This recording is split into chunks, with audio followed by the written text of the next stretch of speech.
ప్రభు పేరిట మీ అందరికీ వందనాలు. ఇంతటి అవకాశం ఇచ్చిన దేవాదేవుడికి హృదయపూర్వక వందనాలు చెల్లిస్తూ, గత కొంతకాలం నుంచి పరిశుద్ధాత్మదేవుడు చాలా విలువైన మాటలతో గత వారం పరిశుద్ధాత్మదేవుడు మాట్లాడాడు. ఈ రోజున పరిశుద్ధాత్మదేవుడు దేవుడు మనం ప్రార్థన చేస్తే ఎందుకు ఆలకించట్లేదు, పార్ట్ 1 అయిపోయింది, ఇప్పుడు పార్ట్ 2గా దేవుడు మాట్లాడబోతున్నాడు. కనుక ఈ మాటలు విని విడిచిపెట్టకుండా అనేక మందికి షేర్ చేద్దాం, దేవుని యొక్క దీవెనను పొందుకున్నాం. ఈ రోజున పరిశుద్ధాత్మదేవుడు ఎందుకని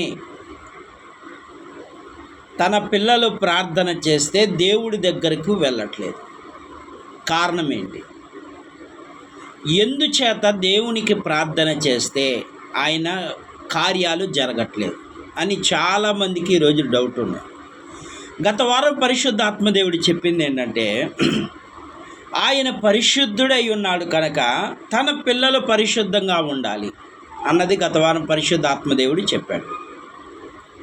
కానీ ఈ రోజున దేవుడు ఏమని చెప్తున్నాడంటే, నువ్వు దేవుడికి దగ్గరగా ఉండి దేవుని మార్గంలో నడిస్తేనే నీకు కార్యాలు జరుగుతాయి. ఏం జరుగుతాయి? దేవుడికి నువ్వు దగ్గరగా ఉండి దేవుడు మార్గాల్లో నడిస్తేనే నీకున్న కష్టాలు తొలగిపోతాయి. ఉదాహరణకి అవ్వ ఆదాములు ఏదోను తోటలో ఉన్నప్పుడు, దేవుడితో ఉన్నప్పుడు వాళ్ళ కష్టాలు అనేది తెలియదు. ఏం తెలీదు? కష్టాలు తెలియదు, ఇబ్బందులు తెలియదు, బాధలు తెలియదు, ఏమీ తెలియదు. కనీసము చెమట చుక్క కూడా తెలియదు, ఆకలి కూడా వాళ్ళకి తెలియదు, దప్పికంటే తెలియదు. ఎందుకని? అక్కడ దేవుడితో వాళ్ళు ఉన్నారు కాబట్టి వాళ్ళకి ఏ శ్రమలు రాల. కానీ ఇప్పుడు మన దేవుడికి దగ్గరగా ఉన్నా ఎందుకు శ్రమల పాలవుతున్నాం? కారణం ఏంటో తెలుసా? ఇక్కడ చాలామందికి ఒక అభిప్రాయం ఉంటుంది. ఏ అభిప్రాయం అంటే, యోబు ఎన్నో శ్రమలు పడ్డాడు కాబట్టి ఏ విధంగా అయితే యోబు వలె మనం శ్రమలు పడుతున్నామని చాలామంది అనుకుంటారు. అది మంచిదే. యోబు శ్రమలు అది ఎలాంటిదంటే పరీక్షాకాలపు శ్రమలు. ఏ శ్రమలయ్యే? పరీక్ష. కానీ ఈ రోజున దేవుని మందిరానికి వెళ్తున్న నీవు, దేవుని పరీక్షలో ఉంటున్న నీవు, ఆ యోబు వలె స్థిరంగా నువ్వు లేకపోయినా సరే కొంతమందికి అద్భుతాలు జరుగుతున్నాయి, కొంతమందికి జరగట్లేదని ఆలోచనలో చాలామంది ఉంటారు. అందుకే ఈ రోజున పరిశుద్ధాత్మదేవుడు చెప్తున్నాడు, నువ్వు దేవుడికి దగ్గరగా లేవు కాబట్టే నీకు సమస్యలు మొదలవుతాయి. ఆనాడు అవ్వ ఆదాములు ఏదోను తోటలో ఉన్నప్పుడు దేవుడు మాట విన్నారు, దేవుడు చెప్పిన ప్రకారం వాళ్ళు నడిచారు.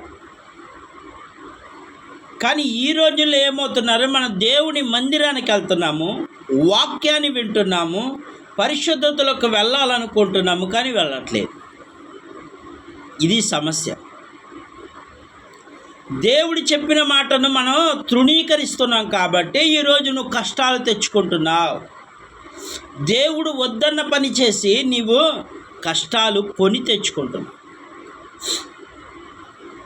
అందుకే ఈ రోజున పరిశుద్ధాత్మదేవుడు చెప్తున్న మాట ఏంటో తెలుసా? నువ్వు దేవుడికి దగ్గరగా ఉంటే దేవుని మాట విని విని వదిలిపెట్టకూడదు, నడవాలి. మొట్టమొదటి ఏంటిది?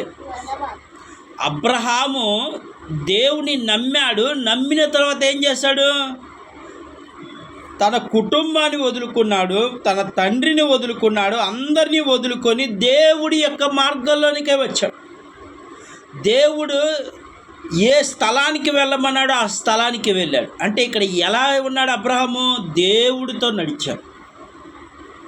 ఎవరితో నడిచాడు? దేవుడితో నడిచాడు. నువ్వు కూడా ఏం చేయాలి? దేవునితో నడవాలి. దేవుడితో నడవటం అంటే ఆయన వాక్యాన్ని విని నడవాలి.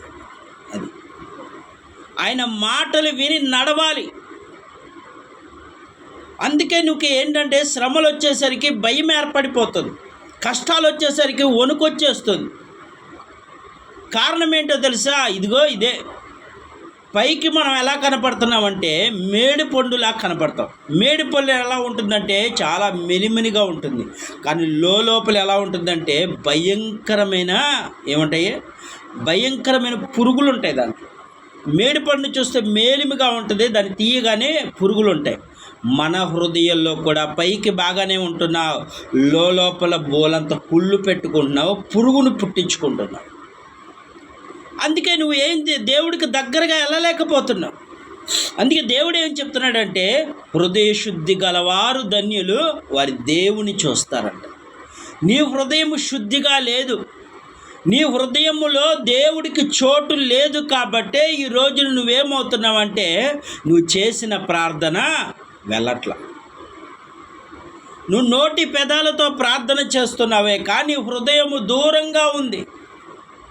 నీ హృదయంలో దేవుడు ఉంటే దేవుని ఆలోచనలు నీలో ఉండాలి. నీ హృదయంలో దేవుడు ఉంటే నీకు దేవుని యొక్క తలంపులు నీలో ఉండాలి. కానీ నువ్వేం చేస్తున్నావంటే, పైకి మందిరానికి వెళ్తున్నావు, వాక్యాన్ని వింటున్నావు, కానీ నీ హృదయము ఎక్కడుంటుంది? నీ హృదయము దేవుని దగ్గర లేదు. నువ్వు దేవునికి సత్సంబంధంగా ఏర్పడలేదు. అందుకే ఈరోజు నువ్వేమవుతున్నావు అంటే, కష్టాలు రాగానే భయపడిపోతున్నావు. మరి చాలామంది ఏమంటారంటే, యేసు ప్రభు వారి శిష్యులకు కూడా కష్టాలు వచ్చినాయి కదా, ఇబ్బందులు వచ్చినాయి కదా అన్నారు. నిజమే.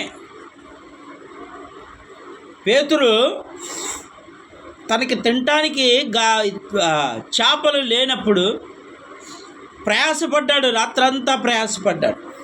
ఒకటే గుర్తు ఇక్కడ దేవుని మాట చాలా విలువైంది.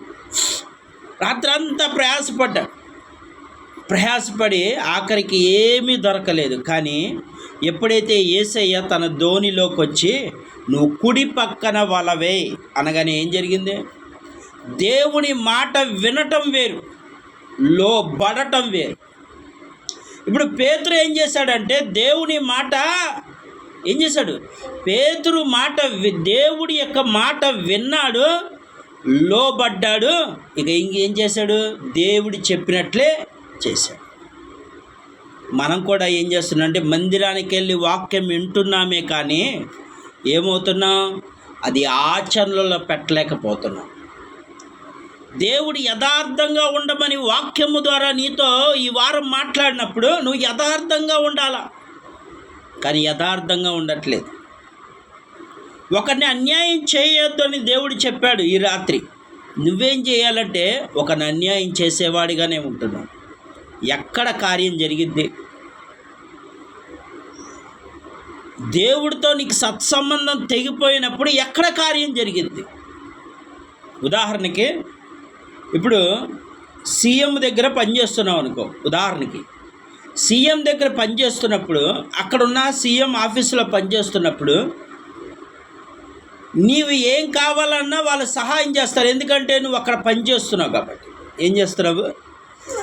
నువ్వు అక్కడ పనిచేస్తున్నావు కాబట్టి ఇళ్ల స్థలాలే కానీ ఏదైనా ఇమ్మీడియట్గా జరిగిద్ది. కానీ అక్కడ పని చేయని వారికి త్వరగా జరిగిద్దా కార్యము?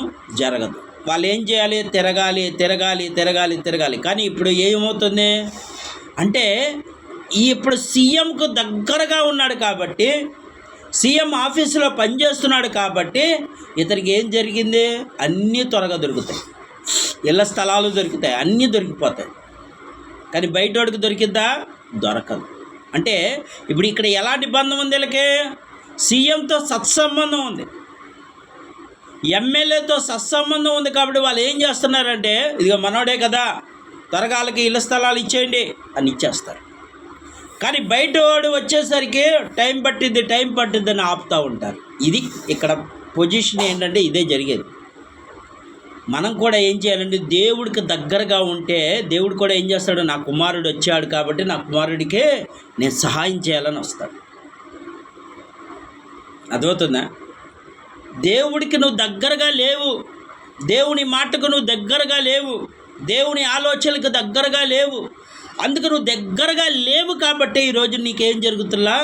కార్యాలు జరగట్లేదు. అయ్యా, నేను సంవత్సరం నుంచి ప్రార్థన చేస్తున్నాను నా భర్త కోసం, తాగుడు మానాలని ఎన్నోసార్లు ప్రార్థన చేశాను, అయినా నా భర్త మారట్లా.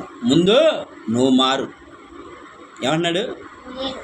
ముందు నువ్వు మారు, అప్పుడు నీ భర్త మారుతాడు. కానీ ఇప్పుడేం జరుగుతుందంటే, ఇలా అంటున్నారే కానీ ఎందుకు? మా ఒక సేవకుడికి డౌట్ వచ్చింది. ఈ సేవకుడికి డౌట్ వచ్చి, ఎందుకమ్మా నీ భర్త ఎన్నోసార్లు ప్రార్థన చేస్తున్నాము, సంవత్సరాల నుండి ఉపవాసం ఉండి ప్రార్థన చేసావు, అయినా నీ భర్త మారలేదు అని అంటున్నావు ఏంటి, అసలు ఏం జరుగుతుందని చెప్పి అడిగినప్పుడు తన భర్తను అడిగాడు. అయ్యా, నా భార్య చక్కగా బైబిల్ తీసుకొని వెళ్తుంది. ఏం చేస్తుంది? చక్కగా బైబిల్ తీసుకొని వెళ్తుంది, ప్రార్థన చక్కగా వస్తుంది. ఇంటికి వచ్చేసరికి ఏం చేస్తుంది? గయ్యాలిలాగా అరుస్తుంది నా మీద. ఎలా? గయ్యాలిలాగా అరుస్తుంది, కేకలు వేస్తుంది. ఈమె దేవుని మందిరానికి వెళ్ళిందో దయ్యాల మందిరాలకు వెళ్ళిందో నాకేం అర్థం కావట్లేదు. అందుకే నాకు మారా బుద్ధి కావట్లేదు. ఇప్పుడు ఎవరిది తప్పు ఇక్కడ? తన భార్యదే తప్పు. ప్రార్థన చేస్తుంది కానీ తన మనసులో ప్రార్థన చేస్తుంది, క్రియ లేదు. దేవుని ప్రేమ చూపించట్లేదు తన భర్తకి.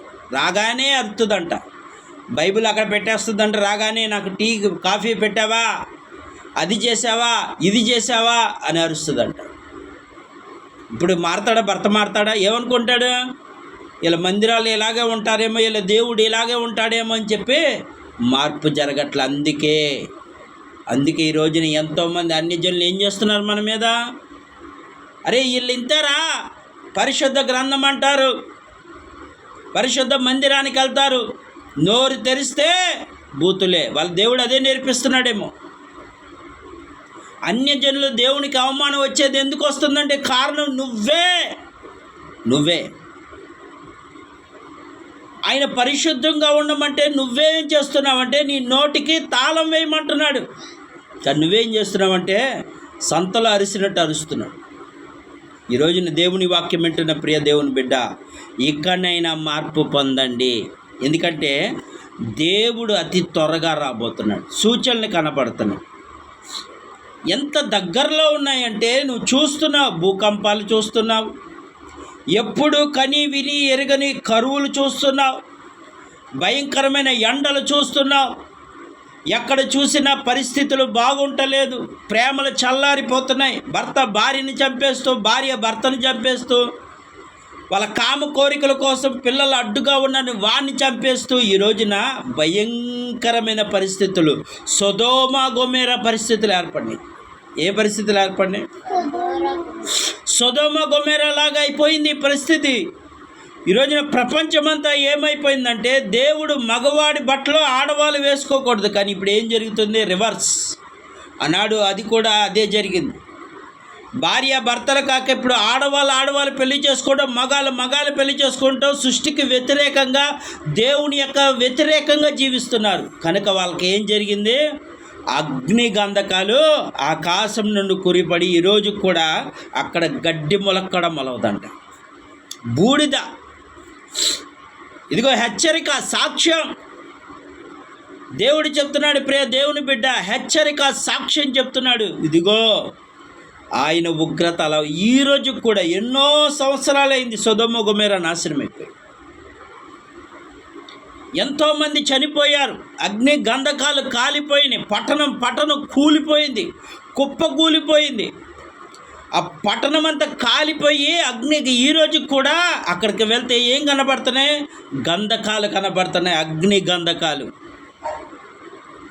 ఇందుకే దేవుడు చెప్తున్నాడు, ప్రియ దేవుని బిడ్డ, ప్రమాదం రాకమునిపై మనం ఏం చేయాలి? జాగ్రత్త పడాలి. వాక్యం వింటున్న ప్రియ దేవుని బిడ్డ, నీ ప్రార్థన ఎందుకు వెళ్ళట్లేదంటే ఈరోజు దేవుడు నీతో, నాతో, మనందరితో చెప్తున్నమాట, ముందు మనం మారాలి, దేవునికి దగ్గరగా ఉండాలి, పరిశుద్ధ మార్గంలోకి వెళ్ళాలి, పరిశుద్ధ జీవితంలోకి వెళ్ళాలి, అందరిని ప్రేమించాలి, శత్రువునైనా ప్రేమించాలి, అందరితో ప్రేమ కలిగి ఉండాలి, అన్యజనులైన దేవుని మార్గం వైపు నడిపించాలి, దేవుని గురించి ప్రచారం చేయాలి, దేవుని కోసం నువ్వు జీవించాలి, దేవుని కోసం నువ్వు మరణించాలి. అలాంటి బ్రతుకున్నప్పుడు నీ బట్టి అనేకులు మారిపోతారు. కానీ ఈరోజున ఏమవుతుంది? రివర్స్, అంతా రివర్స్ అయిపోయింది.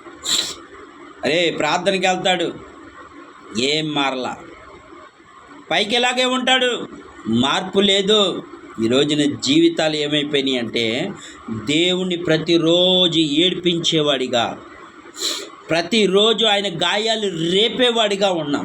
అందుకే ఈ రోజున పరిస్థితులు ఎంత దారుణంగా తయారయ్యాయి. అందుకే ప్రియ దేవుని బిడ్డ, వాక్యం వింటున్న నీతో నాతో మనందరితో చెప్పు, నువ్వు దేవుని ప్రార్థన చేయగా ఎందుకు ఆలకించట్లేదంటే కారణం ఇదే. అడ్డుగోడలు, పాపపు గోడలు, పాపపు గోడవు నీ హృదయంలో ఉంచుకున్నావు. పాపపు ఆలోచనలు నీ తలంపుల్లో ఉంచుకున్నావు. ఆయన ఒక్కసారి చూడు, ఆయన ఎందుకని ఆయన తలపైన ముళ్ళ కిరీటం దిగబడాలి? ఎందుకు దిగబడాలి? మన తలంపులు ముళ్ళు లాంటివి అంట. ఎలాంటివి? మన తలంపులు ఎంత డేంజర్ అయిపోయినాయి అంటే ఈ రోజున కట్టుకున్న భర్తను కూడా చంపేస్తున్నారు. ఏం తలంపు ఇది? అంటే ఎంత క్రూరాతి క్రూరమైన ఆలోచన మనలో ఉన్నాయి చూడు. ఒక సైంటిస్ట్ అన్నాడంట, మనిషికి 1,50,000కు పైగా తలంపులు ఉన్నాయంట. ఏమన్నాయి? 1,50,000కు పైగా వాళ్ళ హృదయంలో అలాంటి చెడు తలంపులు ఎన్నో ఉన్నాయంట. అందుకని ఆ ముళ్ళుని విరవటానికి ఆయన ఏం చేశాడు? ముళ్ళ కిరీటం ధరించాడు. భయంకరమైన తలంపులతో ఈ రోజున ప్రేమలు చల్లారిపోవడానికి కారణం ఏంటి? నీ తల్లిదండ్రులు ప్రేమించకపోవడానికి కారణం ఏంటి? తలంపులే. నా తల్లిని ఎందుకు నేను చూడాలి? నా తల్లిని నేను చూస్తే ఏమి? నా తండ్రిని చూస్తే ఎందుకు? వాళ్ళు చూడాల్సిన అవసరం లేదు. నాకున్న డబ్బుతో నా భార్య పిల్లలు చాలు. ఈరోజు అలాంటి వారు లేరా? నీ తలంపులు ఏమైపోయినాయి? క్రూరత్వం కలిగి ఉన్నాయి. అందుకే ఈరోజు నీ పరిస్థితి ఎలాగుందంటే, సేవకుడైనా సరే స్వార్థపై ఆలోచనలు చాలా డేంజర్. అందుకే నీ తలంపులు మారిపోతున్నప్పుడు ఒక్కసారి యేసయ్య యొక్క తలపైన ఉన్న ముళ్ళ కిరీటము చూడు. ఎంత భయంకరమైన ముళ్ళు! అలాంటి ముళ్ళు నీ యొక్క తలంపుల్లో ఉన్నాయి. అందుకే ఈరోజు నువ్వేమైపోతున్నావంటే, చీటికి మాటికి కోపం పెరిగిపోతుంది. తలంపు, నా తండ్రి నా అన్న నన్ను అంటాడా, నా చెల్లి నన్ను అంటదా? తలంపు తలంపు తలంపు. నీ తలంపులు పరిశుద్ధంగా లేవు. ఎప్పుడు చూసినా ఆలోచిస్తూ ఆలోచిస్తావు. దేని గురించి ఆలోచన నీకు? చింత యావత్తు నాపై వే, అన్యజనుల వలె కాక నా చింత యావత్తు నాపై అని మత్తయి సువార్త 6వ అధ్యాయము 31, 32, 33 వచనాల ద్వారా దేవుడు ఎన్నోసార్లు చింత యావత్తు నాపై వేయి అంటున్నాడు. అన్యజనుల వలె ఏమి తిందుమా ఏమి తాగుదుమా అని ఆలోచన చేయకండి. నీకు ఏది కావాలో దేవునికి తెలుసు. ముందు నా నీతిని, నా రాజ్యాన్ని వెతకండి, అవన్నీ మీకు దొరుకుతాయి అన్నాడు. కానీ నువ్వేం చేస్తున్నావు? అన్యజనుల వలె. అన్యజనులు ఏం చేస్తారు? రేపు ఏం చేయాలి, రేపు ఏం ధరించుకోవాలి, రేపు అనే ఆలోచన ఉంటుంది. మన దేవుడికి తెలుసు. ఆనాడు ఇశ్రాయేలు ప్రజలకి మన్నాని కురిపించాడు. ఒకరోజు కురిపించాడా? వాళ్ళు తిన్నంత మన్నా ప్రతిరోజు, ఒకరోజు కాదు, దాచిపెట్టుకోవద్దన్నాడు. ఏ రోజు మీకు ఏ ఆహారం కావాలో నేను ఇస్తానన్నాడు. అందుకే పరలోక ప్రార్థనలో ఏమని రాయబడి ఉంది? మాకు కావలసిన అనుదిన ఆహారం మాకు దయచేయండి. శిష్యులకు నేర్పిన ప్రార్థన ఇదే. నేడు మాకు దయచేయండి. ఈరోజు మాకు ఏం కావాలో దేవుడికి తెలుసు. రేపు ఏం కావాలో అన్నీ దేవుడికి తెలుసు. నువ్వు ఏది తింటే నువ్వు ఆరోగ్యంగా ఉంటావో, ఏది తింటే నువ్వు బలహీనంగా ఉంటావో అన్నీ దేవుడికి తెలుసు. కనుక నీకు ఏదైనా శ్రేష్టమైన ఆహారాన్ని ఇస్తాడు. కానీ ఈ రోజున ఏమవుతుందంటే, రేపు ఏం తినాలో ఆలోచనలు ఎక్కువైపోయినాయి. అందుకే ఈ రాత్రి దేవుడు చెప్తున్నాడు, ప్రియ దేవుని బిడ్డ, ఆలోచించకు. ఆలోచించి ఏమవుతున్నావంటే దేవునికి దూరం అవుతున్నావు. ముందు